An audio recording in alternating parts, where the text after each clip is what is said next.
I Love Mortgage Brokering, episode 71. Where the best mortgage brokers get better.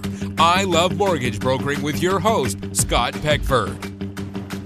Hello, Broker Nation. This is Jackson Middleton here from Kilted Media. I work with Scott on the I Love Mortgage Brokering podcast, and we decided to change things up a little bit today. And I've got Scott Peckford in the hot seat.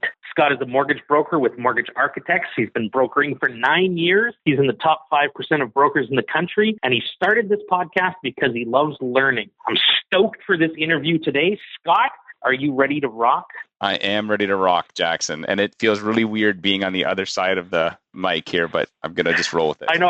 I listened to all the interviews, and you start out the same way, and I'm like, man, I get to be Scott today. This is nice. I like it. So tell us a bit about yourself and your mortgage business. So basically, I started in the mortgage business 9 years ago, and originally my wife started our mortgage company, and she was doing it for 2 years, doing really well, and started working for this guy. And actually, he headhunted her to come work at her company and said, hey, can you come work with me? And she said yes. And after 3 or 4 interviews, and she took the job, and she said, oh, by the way, I'm pregnant. And he's like, awesome. So there you go. But then when she's like, but don't worry, I'm going to come back to work. And then when our oldest was born, what happened was I decided that, hey, I'm going to come to work with my wife. So we went and told this guy we're going to job share. My husband's going to come work with me. And he's like, I think this is a bad idea. I can't see how. Anyway, so that's where we started. And then that was 9 years ago. I started out, my wife kind of had started her business, and then I just went from there. And and now she doesn't work. And you took it over from her? Yeah. Yeah. She hasn't worked in the business in a few years. Well, you always do this. You always ask for a quote. You are a quote guy. Can you share a quote that has really impacted you, and how have you applied this to your business recently? So one of the quotes that I love, and I say this all the time, is chase. It's a proverb, and I've heard it's a Japanese or Russian proverb, and it's chase 2 rabbits and catch none. And it's this idea that if you are constantly trying to do too many things, that you won't be very good at any of them, or you won't have any success. And so that, for me, in the mortgage business, like all these interviews and doing 70 plus interviews, talking to people, this is a fantastic business that has a huge income potential, provided you stay focused on it and you are doing a few things that are really important. And I have had a tendency in the past to try to do dozens of things, as you know, and I think we're both wired the same way. We're always trying to invent things, and I still will do it. I'm not going to say I won't, but I'm going to spend the majority of my energy on making my mortgage business bigger. And in the last 3 or 4 months, since I've really dialed that in even more, that the results have been awesome. Nice. So from there, share something you failed at. When you look back at your 9 years in business, what have you failed at, and what lesson have you learned from it? I would say for me, like failures happen numerous times, and in the mortgage business and before. One of my first businesses was a countertop vending machine. So you probably go into these businesses and you see, you get mints and you put a quarter in. And so I saw these things everywhere, and I thought, man, there's a business where you can make money, right? Like I was like 19 and I thought this is going to be killer. And then instead of just buying the machines, I called the guy to get some machines, and he's like, well, actually, I'm kind of getting out of it. If you want to buy all the equipment, you can build the machines and you can sell them yourself, and you can have a whole and I thought, wow, this is even better. I don't even have to, I can just make my own machines. So I cashed out my RSPs that I had at the time, and I went and bought all this equipment, acrylic benders and vacuum molders, and convinced my brother to join me. We were going to take over the world. And at the time I was living in Fort Nelson, so you can imagine that's a great market for this kind of thing. And so we got the equipment, we built the machines, but then we're like, oh my gosh, we are so far from our market that this is crazy. We would have to go back to Edmonton or to different markets to sell. And so in the end, I ended up losing most of the money that I put into it. But I learned about the importance of starting out smaller and being the proximity to your market. If he was in Edmonton where we got these machines, so it's a big market, you could potentially have people to sell to. Well, we didn't have that. And so that was a lesson that for me that I was like, man, I wish, looking back, but it was only whatever. It wasn't tons of money, and I definitely learned some lessons from it. So how long did you do that for? How long till you realized that, hey, this is a mistake, we got to bounce? Well, it was less than a year by the time we started it, but we had to figure out how to make the thing. So he kind of gave us some instructions, but it wasn't like we had the molds, but we were going through this bending this plastic and stuff, and if you screwed it up, it wouldn't work, and we're frigging with it, and then the machine breakdown, and so way outside. Just because of my nature, I tend to if the machines are good, building the machines must be better, right? Like it's kind of like always, and it's like, why just keep it simple for yourself. And so it didn't take long before we realized. And then we ended up selling the machines back to the guy for a discount. Of course, he made money. He thought, these two suckers, man, he sold us the machines, and then we basically, reluctantly took them back from us at a loss for us. And I was just like, dang, that was stupid. So wow, there you go. Well, 9 years into the business now for mortgage brokering, and you have now recorded 70 interviews. You have interviewed 70 successful mortgage brokers. What is one surprising thing that you've discovered from the interviews, whether it be someone else's failure or somebody else's success, and how does that relate to what you've gone through? Right. I think I could probably talk about this for hours, but the big thing that, have you ever seen the movie Kung Fu Panda?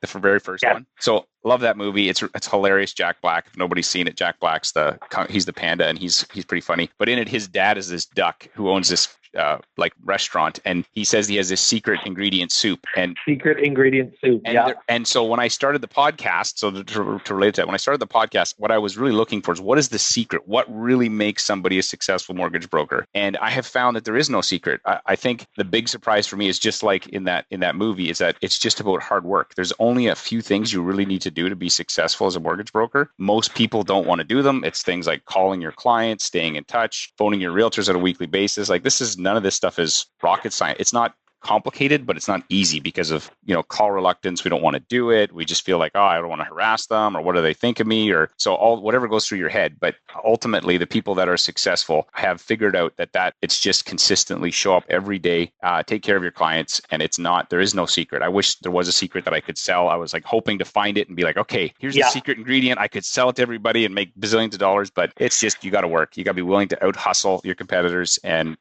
there's no secret. No, I actually couldn't agree with you more. And my business kind of grew the same way. You're always looking for that secret, that magic pill that you take, and all of a sudden your business will explode. But no, it really is the foundation of any good business is just hard work. But obviously, after 70 interviews, you've heard people that do different things. Share something that has impacted you, and maybe something that you're doing differently because of something somebody said in an interview. Right. Well, I can think back to, I'll probably do this in numerous, but Lori Rasmussen I interviewed, and she talked about, she does 400 plus loans a year and really tight systems and a process. And she told me that when a referral comes into her office, the first thing they do is they call the referral source and say, hey, thanks so much for the referral. We'll be in touch with them within less than 30 minutes. And they stay in touch with that client up until closing, right? So, or up until it's approved. And so I took that from her and I thought, you know what, me as a mortgage broker, if you ask any mortgage broker about underwriters that they like working with, it's underwriters that stay in touch, that keep them in the loop. Stay in touch, yeah. And so one of the big things that we've implemented is when we submit a file, we'll contact the real estate agent or whoever's involved, let them know what's going on. And then we literally will stay in touch with them every single day until we have an approval. And it's not me that's doing it. It's my assistant, Nicole. But the crazy part is when the file is complete, when we get it approved, and I call them up and say, hey, everything's done, the realtors that we work with are just gobsmacked. They act like we performed open heart surgery and all we did was just stay in touch. Like I said to Nicole, if somebody calls us looking for an update, we failed. We do not want people looking for updates. We need to beat them to the punch. And so we put in some systems to make sure that we always stay in touch first, and that we're always, you're on it right away. And I'm picking up new realtors all the time that I've never worked with that have just said, hey, I need to work with you guys because no one else keeps us in the loop like this. And it's not, again, okay. It's nothing crazy secret, right? I think you're touching on something there that I'd like you to expand on, because I think that staying in touch and basic communication is a key to a successful business. But as an independent broker, one-man show, it's pretty tough to get the client, rock the client, work with the client, get the mortgage, consult the client, help them figure everything out, and stay in touch. And you said you implemented some systems. You've got an assistant. Tell us a little bit about what that looks like and how you've been able to build out just from being you to kind of outsourcing some of these tasks that are important to the process.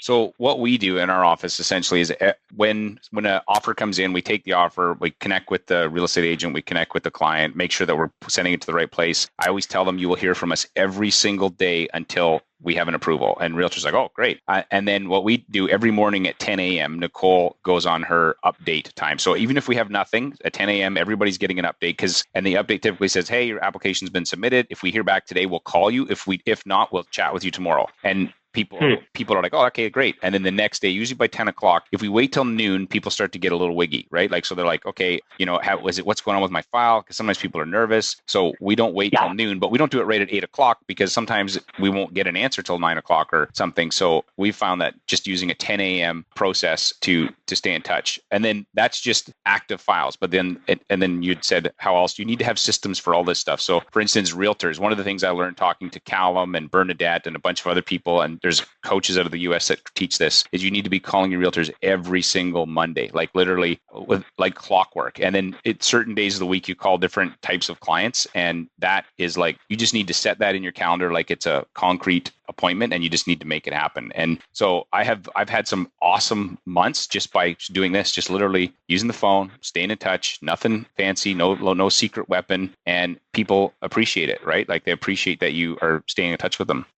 Yeah, it sounds so simple, but to actually execute it, it's something else. Do you use any type of software, or are you getting into like what kind of CRM are you using? Are you just using Filogix, or what have you found successful to help you figure out your business? We use I've played with probably in the 9 years, no kidding, like 8 or 9 different CRMs, and I haven't found any that I like as much as the one I'm currently using. Doesn't mean something better won't come along, because I'm always trying to improve. But so we use it's not a mortgage program, but it's called Solve 360, and you can template it. One of the cool things we just did with it is it syncs with our phone system. So when a client phones to our office, their record pops up on the screen. So I'm like, oh, hey, it's Sue Smith. And if Nicole gets a call from a client from 4 years ago, she doesn't have to be like, who are you? What's your name? It's like, no, it's right there in front of her, all their details. So that's one program that I've really liked. The other thing that I've implemented is a program called Phone Burner. And I think we were chatting about this. I'm going to do a webinar on this program. So Phone Burner allows me to upload a batch of clients and call them. It's like an auto dialer. And so one of the cool things, so how that works, one of the cool things you can do is, let's say I put in, the other day I called 39 clients in just over an hour. And so what I did, I put their names in, I record a voicemail, because they say statistically you're going to hit voicemails probably 60% of the time. And so recording, imagine if you have to call 40 people and record all these voicemails. By the time you're done, you're exhausted. You're like, man, I have no more energy. And so what this program does is it allows you to record a voicemail, and then when you hit a client's voicemail, you hit leave voicemail, and then it dials the next person in the queue. And then if that's a voicemail, it leaves a second voicemail, and you literally can be leaving 2 or 3 voicemails while you're talking live with someone, and it compresses the time it takes to make calls. And so I've showed this to a couple other top brokers that do more volume than me, that do a lot of calls, and they're like, this is amazing. So it's about figuring out the tool. It just helps you do the work, but you still have to make the calls, right? It's still not going to make it, but it can definitely shorten the time, make it less exhausting. And so there's some cool things that you can do with it. And I'm going to do a webinar on it. And when it's done, I'll put a link or something on the post.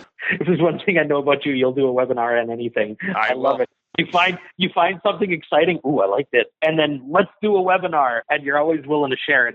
I think that's one of the things I've appreciated learning a lot from you in business, is that you're definitely not afraid to try new things. And I think that, after you've done 70 interviews, your original goal was to do 100. Is that still kind of the goal? Like where will the I Love Mortgage Brokering podcast go to? Kind of what's your vision there as you continue to learn and continue to teach people? Kind of what's the vision there, Scott? So, definitely the goal is still to do 100. I haven't deviated from that. I think when I get to the 100, I still haven't decided on what, I probably will keep doing it because I'm addicted to it. But my plan is to try to pick times of the year when it's less busy to batch a bunch of interviews, because right now when you're busy, it's hard to find the time to do the interviews when I'm trying to put, deals together and do my calls and do the work that needs to get done. So I think not realizing there's, our business is very cyclic in nature, and there's times when it's really busy. And so I want to have them banked in for those times so that I'm not having to do them when I'm up to my eyeballs. And then I can, that's something that'll happen in the next sort of slow season. I plan to get ahead on it. No, I guess that makes sense. Yeah, absolutely. Here's your DeLorean question, and this is the one you always do, and you always say it the same way, and I love it. Remember the movie Back to the Future, Scott? The DeLorean car that could travel in time? If you could jump in the DeLorean and go back 9 years to your first day as a mortgage broker, what 3 pieces of advice would you give to yourself? Well, the first thing, everybody says this, but if you don't have a CRM, you need to even use a Google spreadsheet. I know Dustin Woodhouse does 100 million a year and he uses a Google spreadsheet. So you don't need it. But you do need to keep track of all of your client data, maturity dates, all that stuff. So that'd be the first thing. The second thing I would tell myself, because I didn't do a very good job of that initially, is I need to have a follow-up system for my client types.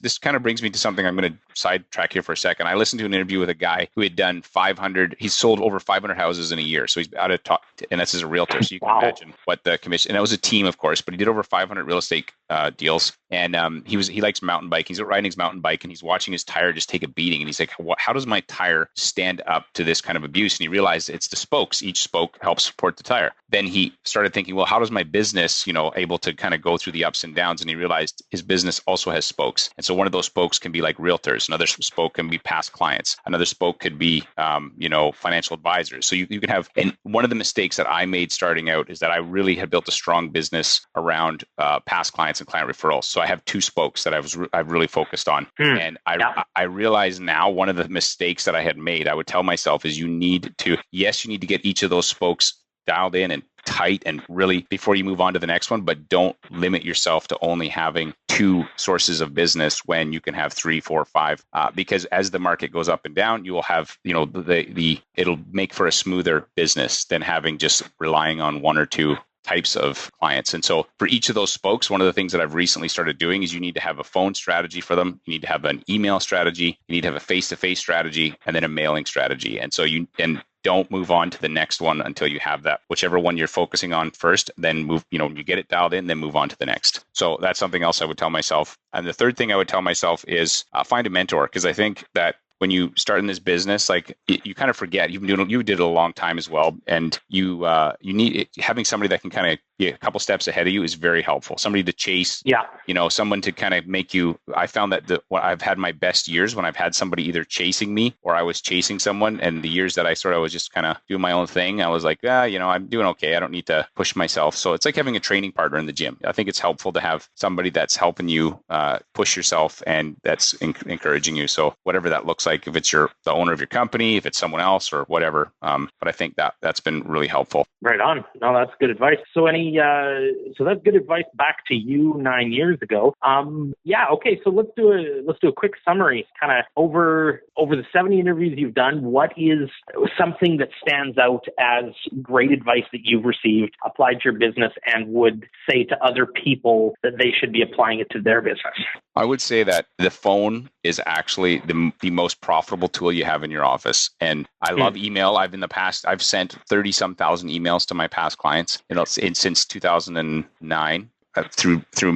So I think email is great. There's lots of great ways to stay in touch, but I don't think there's anything better than the phone as far as being able to connect with people. And I'll give you an example. So I have these clients from 4 years ago. I have not seen them or talked to them in 4 years, and I realized I need to get back in touch with my clients. So I phoned them, and they answer the phone. They're like, "Hey, did the realtor tell you to call us?" I'm like, "No." She goes, "Oh, we're just thinking about selling. We want to get pre-approved." So she comes in and sits down with me this week, and I'm like, I go through the whole process, figure out what she needs. And so those people have unsubscribed from my email campaign. So I think I have a pretty good email campaign, but when I called them, it wasn't because they didn't want to hear from me. It's just so I think the phone is for sure the number one thing. If you can get good at the phone, then that'll make a huge difference in your business, and something that I have been focusing on like crazy, because I didn't give it the weight it deserved. Yeah. And then, I kind of would go on the other side and I'd completely go all in on email. And you're right. People unsubscribe. And, it's what you're saying about the spokes. That totally makes sense. Phone is one thing. And I think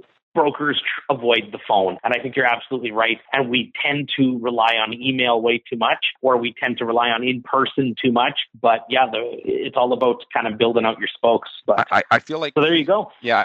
I feel like the phone is like, if you ever worked out and you've done squats just suck, right? Like they're just, everybody says they're effective. But they're terrible. They're terrible. Yeah. They're effective. Everybody's like, yeah, they're going to up your testosterone. They're going to make everything else stronger. And you're like, but they suck. So instead of doing squats, so bad. Yeah. And the phone is like that. I'm not trying to make it out to be easy, but then what happens is people come along and they have, they want to sell you a ThighMaster, and they say, look, what you need for your business is a ThighMaster. And you're like, that is just a gadget. That is not going to make any difference in my income compared to doing the damn squats or making, sorry, I swore, I'm going to give an explicit rating, but not compared to making the phone calls, because it's the most effective thing you can do, hands down. And if you talk to any top broker, they are on the phone all the time.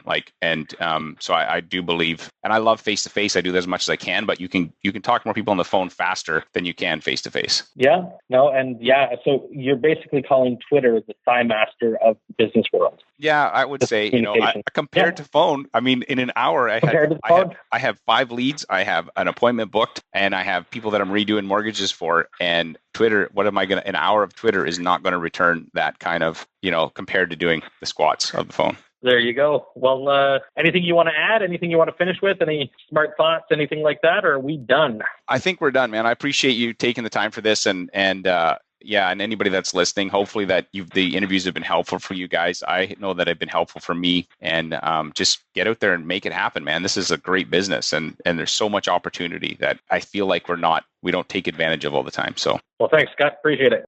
Where the best mortgage brokers get better. I Love Mortgage Brokering with your host, Scott Peckford. Hey, Broker Nation, Scott Peckford here. Have you joined our VIP club for mortgage brokers yet? If not, you're missing out. We share exclusive content not available on the web or the show. We share scripts, step-by-step guides, and other insider tips to help you save time and make you more money. I can't tell you how many times after I turn off the recorder, a guest starts sharing some awesome advice or a script or a tip, and I take the best of this and share it with my VIPs. If you want to get on the list, visit ilovemortgagebrokering.com/VIP. That's ilovemortgagebrokering.com/VIP. Oh, and one other thing. Since this is exclusively for mortgage brokers, there is a skill testing question. Good luck, and I hope you continue to rock your mortgage biz.